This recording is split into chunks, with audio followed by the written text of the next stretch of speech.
me persévère dans ton amour. Tu m'as sauvé, alors je peux chanter. Je suis enfant de Dieu.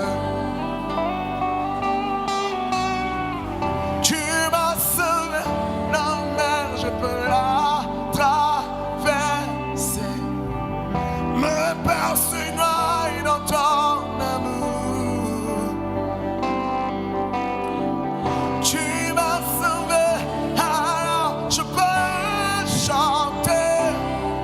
Je suis enfant de Dieu. Oh, je suis enfant de Dieu. Je dis, je suis enfant de Dieu.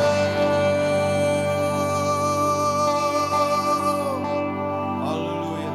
Je ne suis plus esclave de la peur. Je suis enfant de Dieu. Je ne suis plus esclave de la peur.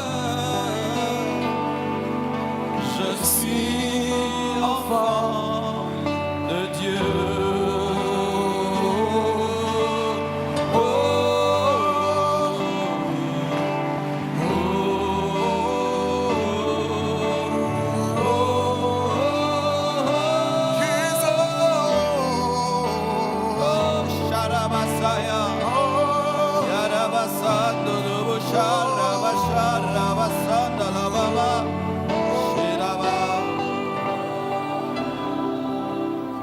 Oui, nous n'avons plus peur. Peur de la mort, peur du diable, des démons. Parce que Christ en nous, l'espérance de la gloire. Tu nous as adoptés, tu nous as établis dans ta maison, comme des fils, comme des filles.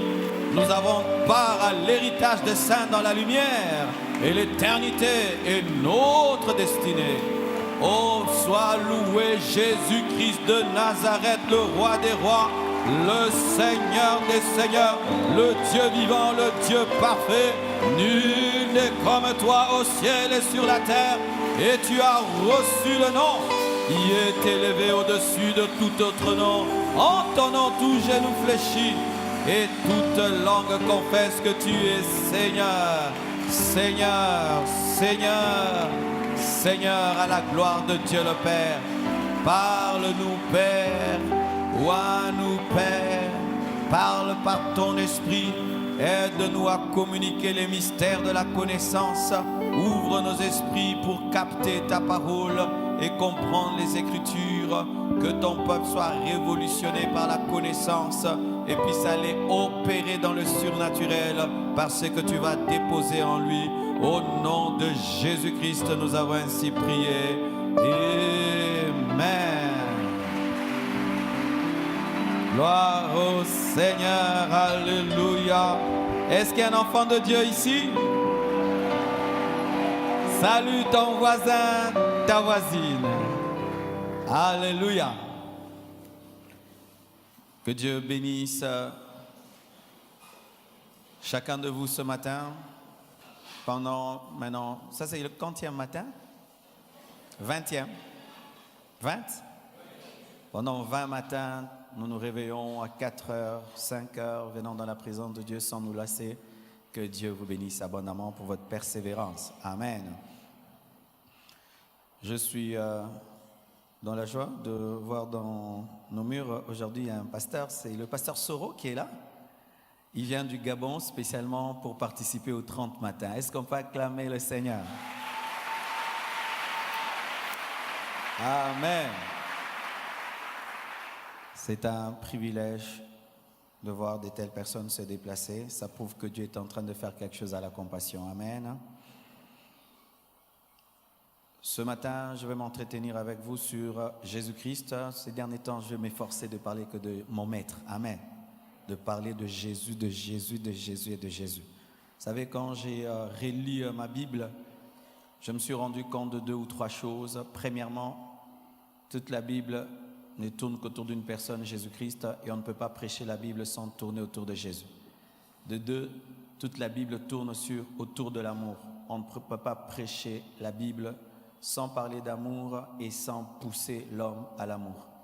Prêcher sans présenter Jésus-Christ et sans pousser l'homme à l'amour, c'est échouer le message, parce que la Bible est un livre d'amour autour d'une personne d'amour, Jésus-Christ. Amen. Nous sommes debout, nous allons lire quelques passages des Écritures. Tu peux dire à ton voisin, Jésus-Christ, la parole faite chair. Ton voisin de gauche, ton voisin de droite, ton voisin de derrière, ton voisin de devant, ton voisin qui te sourit. Il y a toujours un voisin qui nous sourit. Amen. Heureusement d'ailleurs. Amen. Jean 1, verset 1. Au commencement était la parole, et la parole était avec Dieu, et la parole était Dieu. Et verset 14, toujours dans Jean 1. Et la parole a été faite chair, et elle a habité parmi nous, pleine de grâce et de vérité, et nous avons contemplé sa gloire, une gloire comme la gloire du Fils unique venu du Père. Hébreux 2, verset 14. Hébreux 2, 14. Ainsi donc, puisque les enfants participent au sang et à la chair, il y a également participé lui-même, afin que, par la mort, il anéantit celui qui a la puissance de la mort, c'est-à-dire le diable. 1 Timothée 2, 5. 1 Timothée 2, 5. Car il y a un seul Dieu et aussi un seul médiateur entre Dieu et les hommes, Jésus-Christ, homme. Philippiens 2, 5 à 11. Philippiens 2, 5 à 11. Ayez en vous les sentiments qui étaient en Jésus-Christ, lequel, existant en forme de Dieu, n'a point regardé comme une proie arrachée d'être égal avec Dieu, mais s'est dépouillé lui-même en prenant une forme de serviteur, en devenant semblable aux hommes, et ayant paru comme un simple homme, il s'est humilié lui-même, se rendant obéissant jusqu'à la mort, même jusqu'à la mort de la croix. C'est pourquoi aussi Dieu l'a souverainement élevé et lui a donné le nom qui est au-dessus de tout nom, afin qu'au nom de Jésus, tout genou fléchisse dans les cieux, sur la terre et sous la terre, et que toute langue confesse que Jésus-Christ est Seigneur, à la gloire de Dieu le Père. Nous terminons avec Hébreux 10, versets 6 à 10. Hébreux 10, 6 à 10. Tu n'as agréé ni holocauste, ni sacrifice pour le péché. Alors j'ai dit, voici, je viens dans le rouleau du livre, il est question de moi pour faire, ô Dieu, ta volonté. Après avoir dit d'abord, tu n'as voulu et tu n'as agréé ni sacrifice ni offrande, ni holocauste ni sacrifice pour le péché, c'est qu'on offre selon la loi. Il dit ensuite, voici, je viens pour faire ta volonté. Il abolit ainsi la première chose pour établir la seconde. C'est en vertu de cette volonté que nous sommes sanctifiés par l'offrande du corps de Jésus-Christ, une fois pour toutes. Acclamons la parole du Seigneur. Amen. Nous disons souvent, Jésus, la parole faite chair, Jésus, la parole faite chair, et pendant ce court message, je vais m'efforcer par l'aide du Saint-Esprit à expliquer cela, de sorte que désormais, quand tu diras Jésus-Christ, la parole faite chair, tu puisses comprendre ce que cela signifie et les implications de ce grand mystère, Jésus-Christ, la parole faite chair. Je me rends compte de plus en plus, bien-aimés, que lorsque la Bible n'est pas creusée, on n'en profite pas. C'est comme une carrière. Tant que tu ne creuses pas, tu ne trouves pas le pétrole. Tant que tu ne creuses pas, tu ne trouves pas le diamant, tu ne trouves pas l'or.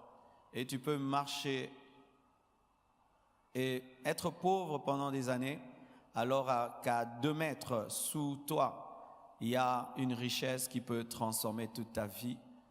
Pareil aussi avec la Bible, tu peux l'avoir dans tes mains, l'amener à l'église, la mettre au chevet de ton lit, la mettre sous l'aisselle, la feuilleter 2 fois, tout en ne bénéficiant pas des trésors et des mystères qui sont cachés.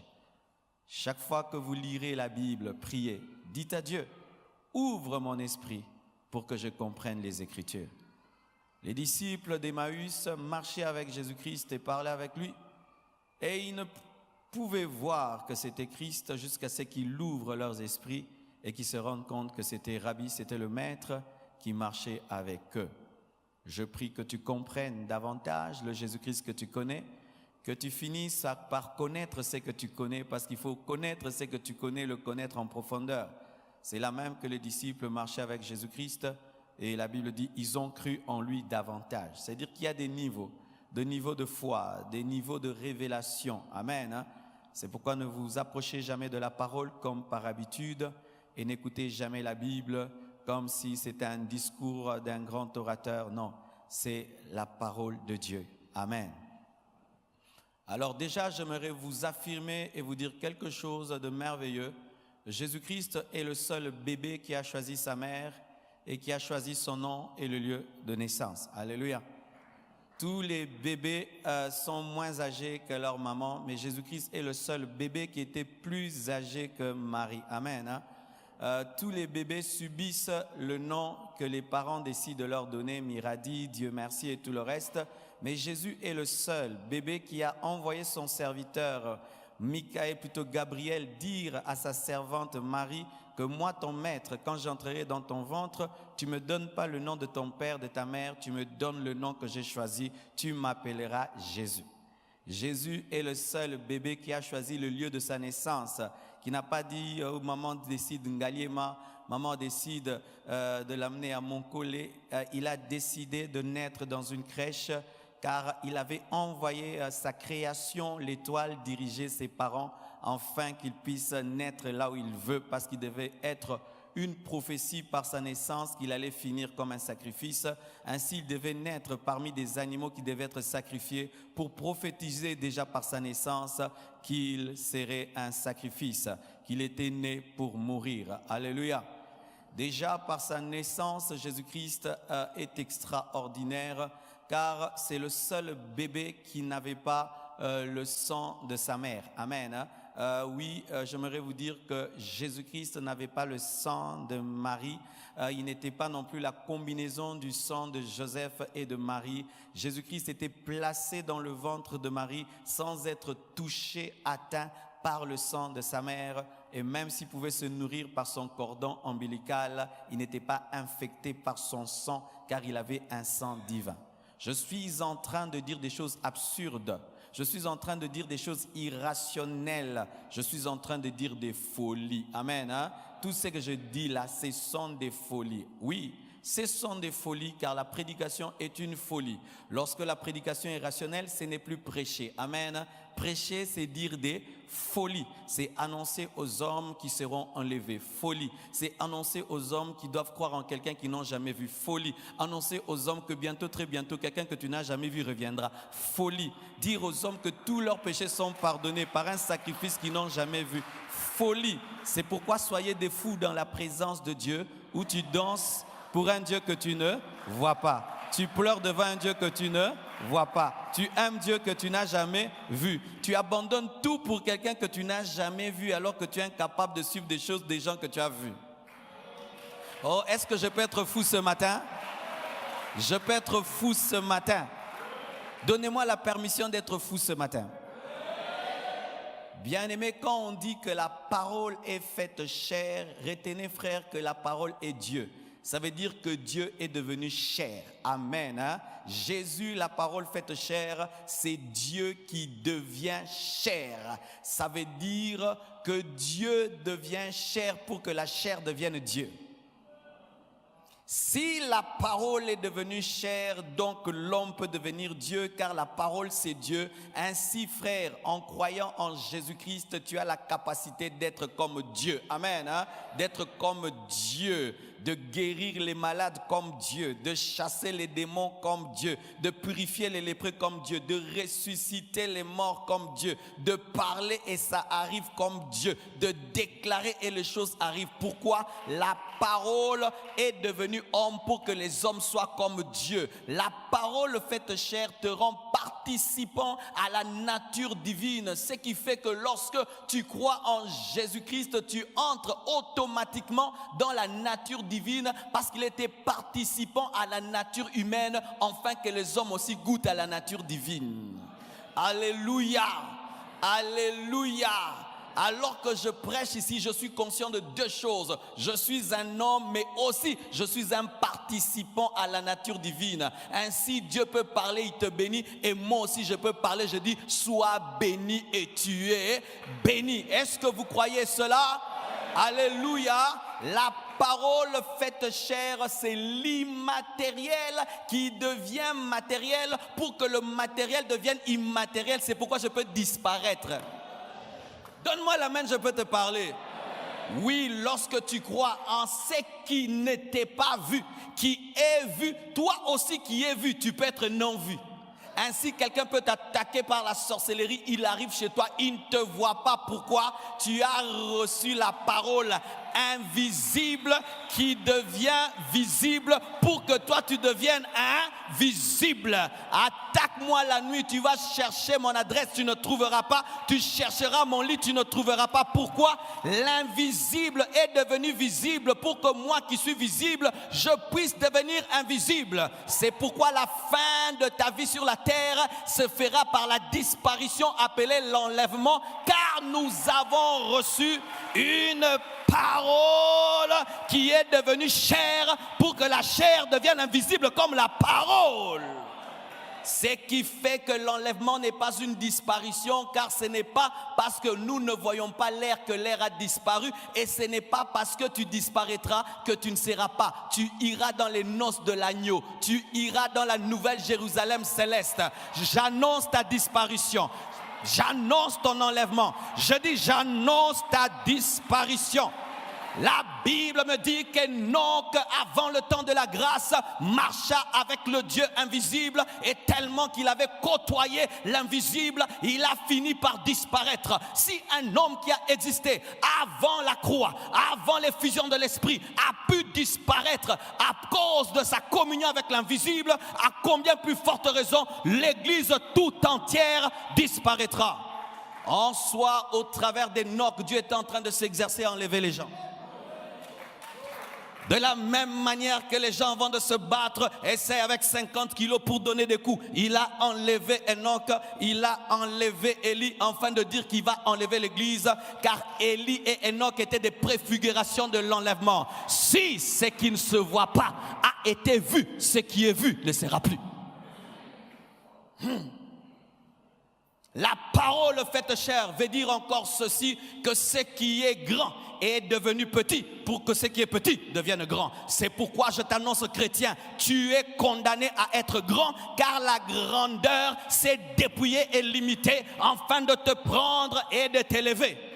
L'ascenseur ne descend pas seulement, l'ascenseur monte toujours. Si tu vois l'ascenseur descendre, l'ascenseur montera. Et si Jésus est descendu, c'est dire qu'il montera, mais pas seul, il montera avec toi. Il est mort avec toi et il ressuscite avec toi. C'est pourquoi je déclare que je réussirai dans ma vie. Je serai grand, je serai puissant, j'atteindrai mes objectifs. Pourquoi? La parole s'est faite chair pour que la chair puisse être élevée. C'est pourquoi lorsque Jésus, la parole, a rencontré Pierre en train de pêcher les poissons, il lui a dit, tu deviendras pêcheur d'hommes. Tu quitteras la dimension des poissons pour devenir un pêcheur des hommes. La parole faite chair. La parole faite chair, c'est dire aussi que l'immortalité devient mortelle pour que les mortels deviennent immortels. Écoutez cette précision. Souvent, lorsque nous disons que Jésus-Christ est Dieu et homme, les gens ont du mal à comprendre comme s'il faisait du théâtre. Jésus-Christ n'a jamais fait du théâtre. Lorsqu'il est venu sur cette terre, il s'est dépouillé de son omnipotence. Il s'est dépouillé de son omniscience. Il s'est dépouillé de son omniprésence. Lorsque Jésus était à Jérusalem, il n'était pas en Galilée. Amen. Hein? Il s'est dépouillé de cette capacité d'être partout. Et tous les miracles que Jésus-Christ a fait en tant qu'homme, il ne les a pas fait en tant que Dieu, il les a fait dépendant du Saint-Esprit comme toi et moi. Et tout ce que Jésus-Christ connaissait, il le connaissait par le Saint-Esprit. Toutes les manifestations de puissance qui ont eu lieu dans le ministère de Jésus-Christ étaient par l'action de l'Esprit comme toi et moi, pour que nous, hommes aujourd'hui, nous puissions croire qu'en croyant en Jésus-Christ, nous pouvons aussi expérimenter ce qu'il a expérimenté. Jésus-Christ, chair, est mort parce qu'il s'est dépouillé de sa divinité, parce que Dieu ne meurt pas. Si Christ ne s'était pas dépouillé de sa divinité, on allait le crucifier toute la journée, il n'allait pas mourir. Tu le crucifies, le sang ne sort pas. Tu le tapes, ça ne lui fait rien. Alléluia. Il est le créateur de ce qui a créé les clous. Alors les clous ne peuvent pas le tuer en tant que Dieu. Il fallait qu'il soit homme pour que le clou le tue. Mais il est devenu mortel pour que le mortel soit immortel. Frère, tu ne mourras pas. Tu ne mourras pas. La mort d'un chrétien est définie par la Bible par retourner vers le Père. Ainsi, tu ne dois pas avoir peur de la mort parce que tu n'as pas peur de rentrer à la maison. Qui a peur de rentrer à la maison? Mourir, c'est rentrer à la maison. Lorsque tu as l'immortalité, mourir, c'est rentrer à la maison. Oh, donne-moi un amen. Un chrétien ne meurt pas. Un chrétien ne meurt pas. Jésus-Christ est mort pour que tu ne meurs pas. L'immortalité est devenue chair mortelle pour vaincre la mort, afin que toi qui es le petit frère du ressuscité, toi aussi tu ne meurs jamais. C'est pourquoi si un chrétien meurt, ne pleurez pas. Il est rentré à la...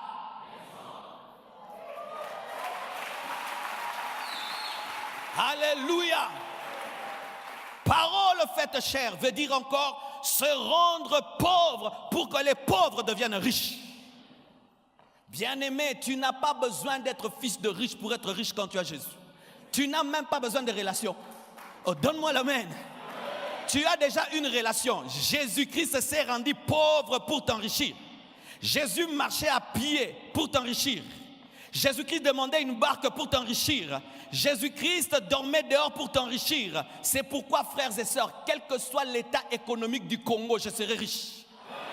Oui, l'ambassade ne dépend pas de la situation économique du pays qui le reçoit. Et nous sommes l'ambassade de Dieu. Même si tout va mal au Congo, bien-aimé, il y a des étrangers qui prospèrent. À combien plus forte raison, toi qui es fils de Dieu, tu es pauvre parce que tu crois. Tu es pauvre parce que tu le dis. Mais si tu pouvais te voir comme Dieu te voit, du riche qu'il était, il s'est dépouillé pour t'enrichir. La parole faite chair. La parole faite chair veut dire encore ceci, qu'il est possible de toucher ce qui ne se touche pas. Et j'aime ce qu'on chante au Congo. Ndoto elati.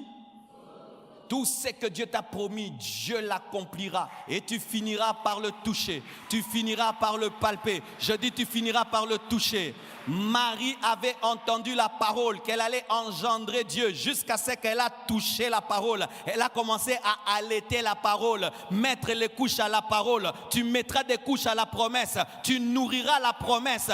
Tu verras la promesse grandir. Et je déclare au nom de Jésus-Christ que les rêves que tu as reçus de Dieu puissent se réaliser, s'accomplir. Il n'est pas fils de l'homme pour mentir ni pour se repentir. Ce qu'il te promet, il accomplira. Il a promis à Abraham un enfant et il lui a donné un enfant. Il a promis à David un roi sur son trône et il lui a donné. Tout ce qui est immatériel promis par Dieu finit par être touché. Tu le toucheras, tu le palperas. 1000 rêves, 1000 accomplissements, 1000 promesses, 1000 accomplissements. Croyez en ce que Dieu vous a dit et osez parler la parole. Créez des choses par la puissance de l'Esprit. La parole faite chair, l'immatériel touché. Alléluia. Bien-aimé frère, Dieu ne t'amuse pas à te promettre. Non, il te parle pour que tu croies et enfin que tu touches. Et je t'assure, Dieu quand il promet, c'est comme si des fois il s'amuse à te donner des espérances. Mais je vous dis, il ne s'amuse pas. Il est celui qui peut promettre à une femme doublement ménopausée un bébé. Et il reviendra l'année prochaine à la même période. Et il accomplit cela.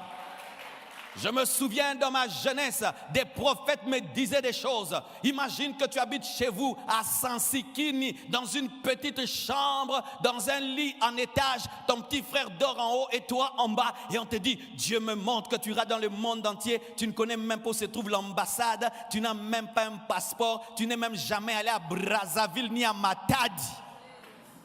Mais après des années, la parole s'est faite chair. Après des années, la parole s'est faite chair. Et que Dieu me pardonne de m'être moqué des prophètes. Oh, Nzambe limisangai, bakosa kite, nande nazalaki. Moutumangongi, bien-aimé frère, ne crois pas en retard, crois maintenant. Ta situation n'est rien par rapport à la puissance de Dieu. Frères et sœurs, ce que Dieu t'a dit, si c'est lui, je dis si c'est lui, cela s'accomplira. Jésus-Christ est devenu chair pour vous dire que toutes les promesses qui sont faites dans la Bible finiront par s'accomplir. La nouvelle Jérusalem s'accomplira, l'enlèvement s'accomplira, la résurrection de tous les morts s'accomplira, le jugement dernier s'accomplira, le baptême du Saint-Esprit s'est accompli et toutes les autres promesses s'accompliront. Oh, donne-moi l'amen. La parole faite chair veut dire aussi que tout ce qui est caché finira par se manifester. La parole est parlée, on ne la voit pas. Mais un jour, c'était un beau garçon de 33 ans. Alléluia. Ésaïe a prophétisé. Un enfant nous est né, un fils nous a été donné, et la domination reposera sur ses épaules. C'était la parole. Jusqu'à ce que l'ange Gabriel vienne parler à Marie, et que cet enfant puisse naître, et qu'il puisse grandir. Et à l'âge de 30 ans, il va dans le désert, et bien aimé, il sort du désert, il lit la parole, et il dit, aujourd'hui cette parole de l'écriture vient de ça. Je suis ce qu'Ésaïe a dit. Touchez-moi, je suis le verset. L'heure est arrivée dans ta vie, tu lis la Bible, tu arrives à un verset, tu t'arrêtes. Tu dis, ça, j'ai déjà vu. Tu descends, ça, accompli. Ça, accompli. Oh, donne-moi la main, je vais te prêcher. Quand je lis la Bible, on dit, voici les signes qui accompagneront ceux qui auront cru. À mon avis, ils parleront en d'autres langues. Pour moi, c'est accompli, accompli. Verset, déjà accompli. Ils imposeraient les mains malades, ils seront guéris. Accompli. Ils ouvriraient les yeux des aveugles. Accompli. Ils chasseront les démons. Accompli. Il y a des choses quand tu lis, tu soulignes déjà devoir à domicile là. Bien-aimé, Dieu veut vivre en toi afin que tu vives sa parole et sa promesse. La parole faite chair. Ce qui est en toi finira par se manifester. Ce qui est en toi finira par se manifester. Et je viens de recommencer de lire le livre de Jean. Et j'ai découvert des choses, bien aimées. Jésus-Christ avait un esprit. Si tu lui poses trop de questions sur la vie des autres, en écoute, il s'abat. Lorsque les disciples ils parlent de Jean et qu'on lui pose la question, et le disciple là, lui, il ne mourra jamais, dit qu'il meurt ou qu'il vive, ça vous qui paye à Yayo. Alléluia. Voici mon frère, Dieu ne crée aucun homme vide. Si même l'usine de Coca-Cola ne sort pas des bouteilles vides et finit toujours par les remplir de coca, tu penses que Dieu peut t'envoyer sur cette terre sans rien mettre en toi? Dieu ne peut pas gaspiller un corps, il doit déposer l'âme dedans. Il ne peut pas déposer l'âme seulement, il doit déposer l'intelligence, un caractère. Il ne peut pas te donner seulement un esprit, il doit remplir cet esprit de sa présence et de sa puissance. Dis à ton voisin, j'ai quelque chose. Et cela se manifestera. Donne-moi la main que je te parle ce matin. Bien-aimé, depuis que je suis né, il y a des choses que je viens de découvrir.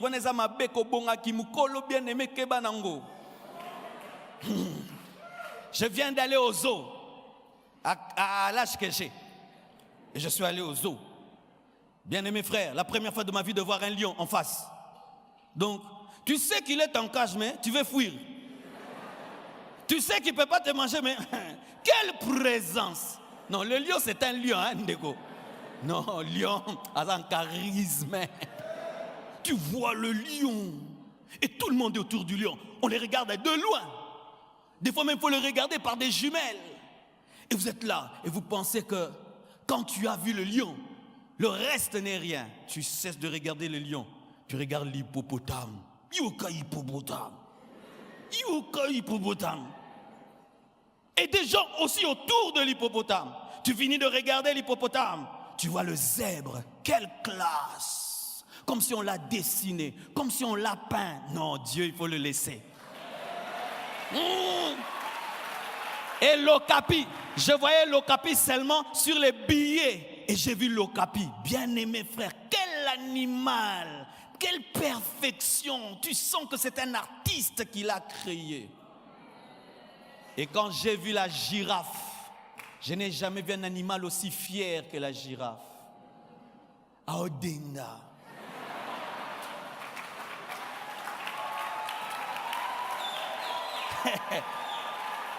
Je t'assure, on croirait un mannequin de Versace. Mais à côté, il y a le lion, mais Aodinga. Il y a des antilopes, Aodinga. Même si tu as ta crinière, moi j'ai le coup. Même si tu es robuste, mais moi j'ai le coup. Bien-aimé frère, Dieu a déposé quelque chose en chacun de nous. En chacun de nous. En chacun de nous. Tu dois seulement le manifester. Je n'ai pas besoin d'avoir ce que tu as. Je n'ai pas besoin d'être ce que tu as. Le monde aussi va m'entourer en mon temps. Parce que ma grâce est particulière. Je suis particulière. Je n'ai pas besoin de la crinière du lion. Je n'ai pas besoin de rugir comme le lion. Je suis particulier. Yayo, yayo, yanga, yanga. Alléluia. Ce qui est dedans sortira. La parole faite chez. Mes frères et sœurs, lorsque tu comprendras cela, tu ne tomberas jamais dans un complexe d'infériorité. Regarde quand tu lis la Bible, tu lis Matthieu extraordinaire, Luc extraordinaire, Marc extraordinaire, Jean extraordinaire, Actes extraordinaire, Romains extraordinaire, Corinthiens extraordinaire, Thessaloniciens extraordinaire, Tite extraordinaire, Philippiens extraordinaire, Philémon, Apocalypse extraordinaire, tu rentres à Genèse extraordinaire. Bien aimé, pourquoi? Dieu a mis quelque chose en chacun. Et tant que tu ne commences pas à écrire, tu ne sauras pas que tu as Genèse.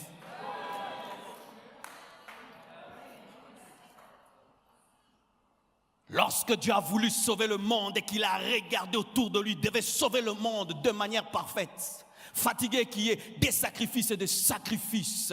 Aaron, lorsqu'il avait son ministère, on pensait que Dieu avait fini. Jusqu'à ce que Jésus-Christ puisse entrer. Un souverain sacrificateur différent. Voici l'une des grandes différences entre Aaron et Jésus. Aaron entrait avec la mort de quelqu'un d'autre, d'un animal, pour ses péchés et pour le péché du peuple. Mais Jésus n'avait rien en main. Il est devenu le sacrificateur sacrifice. À la fois celui qui donne l'offrande et à la fois l'offrande. Pourquoi? Enfin que les sacrifices s'arrêtent et que maintenant nous soyons sauvés, non point par un sacrifice, mais par la foi à l'unique sacrifice. Et c'est impossible que cela devienne réalité si la parole ne devient chair, car on ne crucifie pas la parole. On ne crucifie qu'une parole qui est devenue chair parce qu'il faut l'attraper. Il faut mettre les clous dessus. Il faut mettre la couronne d'épines dessus. Il faut lui ôter les vêtements. Il s'est rendu maîtrisable pour que personne ne te maîtrise. Tu ne peux me maîtriser, frère, parce que Jésus était maîtrisé pour moi. Et tu ne peux me limiter, car Jésus-Christ était limité pour moi.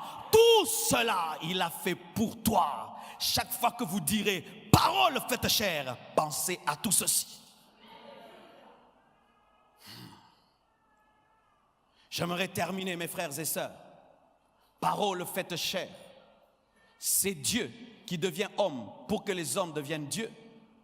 Dieu en minuscule, bien sûr, mais c'est aussi le Créateur qui entre dans sa créature pour sauver la créature, afin que la créature entre dans le Créateur pour être sauvée. C'est le Créateur qui vient dans le monde par la créature pour que la créature entre au ciel par le Créateur. Si Jésus-Christ est venu dans le monde par Marie, toi aussi tu peux aller au ciel par Jésus. Il a ouvert le chemin. Et cela te donne automatiquement le pouvoir de devenir enfant de Dieu. Il est devenu homme pour que les hommes deviennent des fils de Dieu. C'est pourquoi il est appelé fils de l'homme, pour que l'homme soit appelé fils de Dieu. Le fils de Dieu est devenu fils de l'homme pour que l'homme devienne fils de Dieu. Qui est fils de Dieu en ce lieu? Alors vous n'avez pas à être complexé devant les Juifs. Vous n'avez pas besoin de faire des pèlerinages en Israël. Vous n'avez pas besoin d'être baptisé au Jourdain. Vous n'avez pas besoin de l'huile d'olive de Jourdain. Bien-aimé, si même jusqu'à ma mort, j'irai jamais en Israël, je n'ai aucun problème, ma chambre me suffit.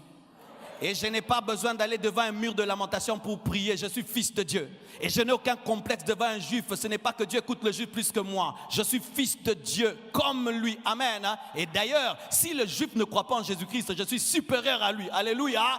Quittez ce complexe où quand vous voyez un juif, vous dites, lui il doit réussir parce qu'il est juif. Non, bien-aimé. Eux, ils ont la promesse naturelle. Nous avons la promesse spirituelle. Oui, je vous confirme, mes frères et sœurs, que dans le christianisme, il n'y a pas de lieu saint. Nous ne sommes pas comme les musulmans où il faut aller à la Mecque. Nous n'allons partout parce qu'il est partout et il est en nous. Jésus-Christ a dit il y a un temps, vous n'allez plus adorer sur cette montagne, ni à Jérusalem, mais en esprit et en vérité. Les fils, ils adorent en esprit. Ils ne prennent pas des avions pour aller prier quelque part. Alléluia.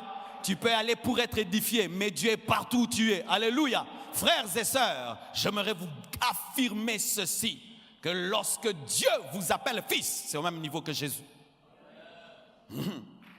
Dieu n'aime pas Jésus plus que toi. Il t'aime comme il aime Jésus. Les hommes t'ont d'imiter. La Bible dit, Jésus-Christ priait, il a dit, tu les as aimés de l'amour dont tu m'as. Entre toi et Jésus-Christ en matière d'être aimé par Dieu, égard. Est-ce qu'on comprend les mots de bas? Si on dit à Dieu de choisir entre toi et Jésus-Christ, il est troublé.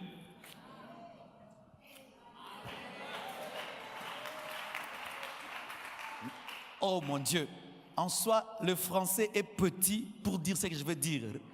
C'est pourquoi il faut des fois prêcher en langue.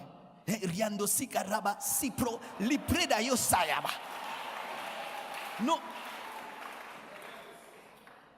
Imagine quand Dieu te voit et il voit Jésus, il est amoureux de vous deux au même niveau. Pourquoi? Lorsqu'il t'adopte dans sa famille, il te traite comme le fils de la maison. Maintenant, quelqu'un comme toi, aimé de cette manière-là, tu ne crois pas à demain. Tu fais que pleurer. Tu doutes en l'avenir. Tu te minimises. Tu te méprises parce que tu n'as pas une moto. Tu n'as pas une voiture. Tu n'as pas d'argent. Tu te minimises. Alors que quand Dieu te voit, il voit Jésus-Christ en toi et il t'aime comme lui. Quand Jésus dit papa, Dieu dit oui mon fils. Toi aussi quand tu dis papa, il dit quoi?